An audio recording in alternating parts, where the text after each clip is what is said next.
सभी को प्रणाम। हम पढ़ रहे हैं जन्म शताब्दी पुस्तक माला। आज हम नई पुस्तक शुरू करेंगे। नया प्रवचन पुस्तक 28, गायत्री उपासना की सफलता की 3 शर्तें। तो आइए पहले वंदना माता जी हमें क्या कह रही हैं हम उसे समझ लेते हैं। यह ऑडियो आदिशक्ति माँ गायत्री की कृपा से आपके पास आया है। इस ऑडियो को ध्यान से सुने, परिवार में सबको सुनवाएं, मुख्य अंशों को नोट करें, उन्हें अपने आचरण में डालें। ऑडियो को सुनकर किसी अन्य व्यक्ति अथवा पात्र को दे दें ताकि ज्ञान का आलोक जन जन के जीवन को प्रकाशित करता चले, दीप से दीप जलता चले। आप भी इन ऑडियो को ज्यादा से ज्यादा लोगों तक बांटें। वंदना माता जी हमसे ये कह रही हैं, आइए गुरु शक्ति का अपने हृदय में स्मरण करें। गायत्री मंत्र के माध्यम से स्वाध्याय को शुरू करें। ओम भूर्भुवः स्वाहा तत्सवितुर्वरेण्यं भर्गो देवस्य धीमहि धियो यो नः प्रचोदयात्। गुरुदेव कह रहे हैं कि गायत्री उपासना सबकी सफल हो सकती है, लेकिन उसकी सफलता की 3 शर्तें हैं। इसके पहले जो हमने स्वाध्याय पढ़ा पात्रता, वो तो इतना इम्पोर्टेंट बुक है। जन्म शताब्दी पुस्तक माला 27 के हर किसी को सुनना ही चाहिए। अगर आप अध्यात्म की दिशा में बढ़ गए हैं, अगर आपके जीवन में उपासना साधना आराधना के लिए थोड़ी सी भी जगह है, तो वो पात्रता वाली किताब पढ़नी चाहिए, तो सारी शिकायतें खत्म हो जाएंगी। अब यहाँ पर भी उसी की तर्ज पर गुरुदेव आगे का प्रवचन दे रहे हैं। मित्रों, हमारा 70 वर्ष का संपूर्ण जीवन सिर्फ एक काम में लगा है, और वह है भारतीय धर्म और संस्कृति की आत्मा का शोध। भारतीय धर्म संस्कृति का बीज है गायत्री मंत्र। गुरुदेव कह रहे हैं कि पूरा 70 ईयर्स उन्होंने एक्सपेरिमेंट किया। और किस चीज पर एक्सपेरिमेंट किया, किस चीज पर रिसर्च करी। शोध मतलब रिसर्च होता है। भारतीय धर्म क्या है और संस्कृति क्या है, और भारतीय संस्कृति का जो बीज मंत्र है वो है गायत्री मंत्र। इसी के आधार पर भारतीय संस्कृति की नींव टिकी हुई है।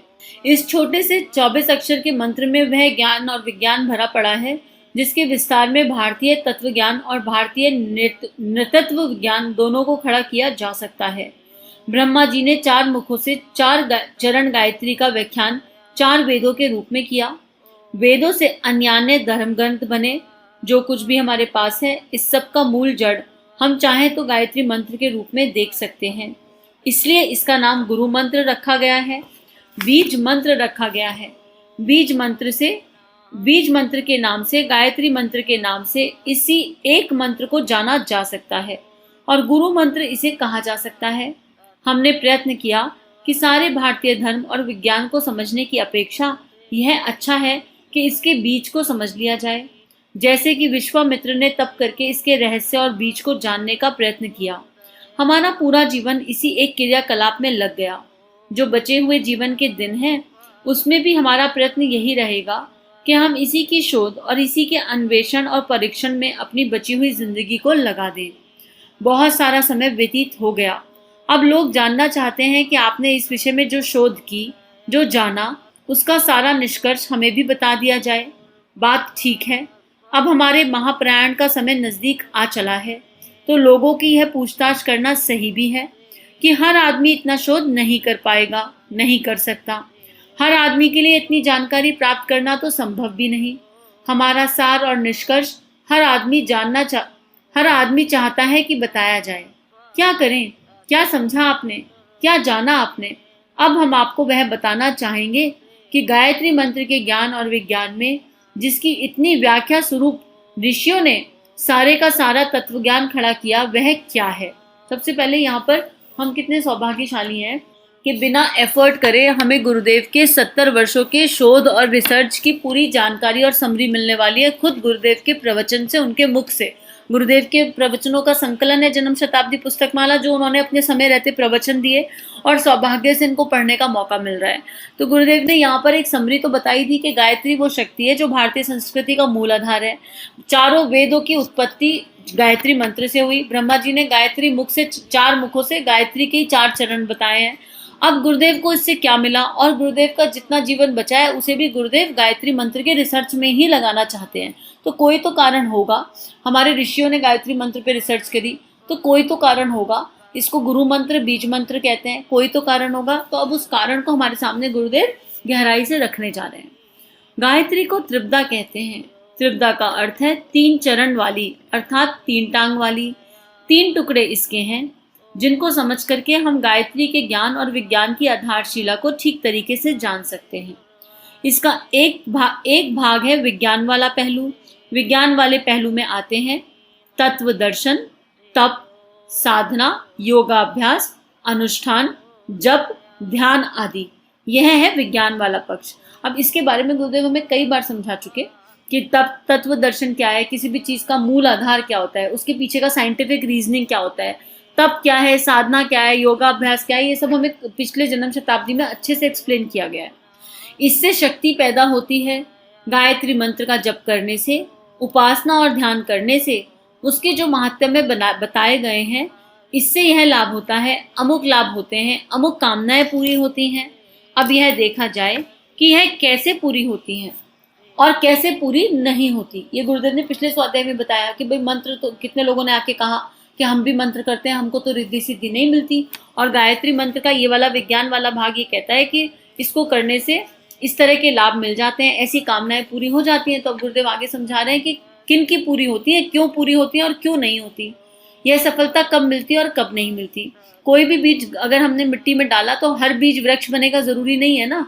बीज की एक आवश्यकता होती है जिसे पूर्ण करना पड़ता है, उसे खाद पानी मिलना चाहिए, तो और भूमि होनी चाहिए पास में, और उसके बाद वो सारा इंतजाम हो जाए तो धूप प्रॉपर पड़नी चाहिए। अगर ये सब कुछ नहीं है, भूमि नहीं है, खाद पानी नहीं है, तो वो बीज फलित नहीं होगा। तो फिर बीज फलित कब होगा, वो कहा नहीं जा सकता। तो अब यहीं पे यही बात कर रहे हैं कि बीज तब जो है फलित होगा जब उसको सही तरीके से रोपा जाए और सींचा जाए।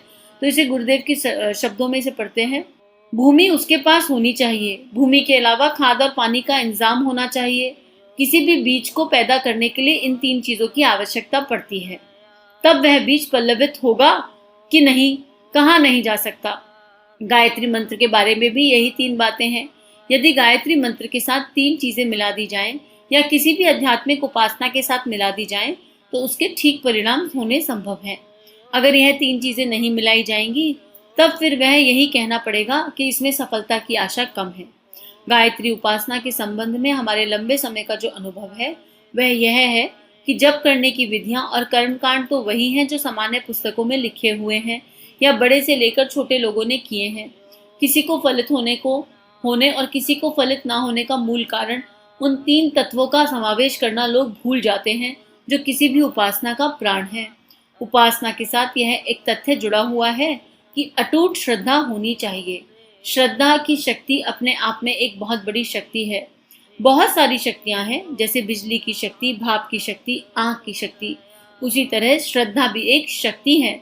पत्थर में से देवता पैदा हो जाते हैं, झाड़ी में से भूत पैदा हो जाते हैं, रस्सी में से सांप पैदा हो जाते हैं और ना जाने क्या क्या हो जाता है श्रद्धा के आधार पर।